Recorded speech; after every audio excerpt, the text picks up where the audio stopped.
Nu, ja jums ir gadījums, jūs gribat ieklāt bērnu istabā vai dzīvojamā istabā, kādu grīdas segumu nevarat izvēlēties, ko, tad mans ieteikums vienmēr būtu lamināts, ja, jo arī pēc 25 gadiem viņš izskatīsies tieši tāpat, kā jūs šodien, kad ieklājat. Ja. To nodrošina tā augstākā kvalitāte, ko mēs piedāvājam.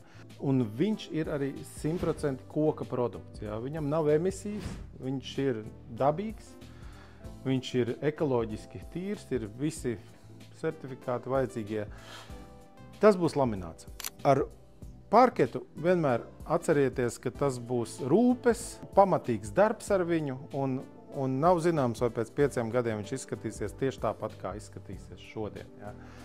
To nodrošina tikai lamināts. Un tās būtu dažādas istabas, viesistaba, dzīvojamā istaba, bērnistabas. Ja. Tātad lamināts tādā ziņā ir ilgtspēlējošs, kvalitatīvs segums.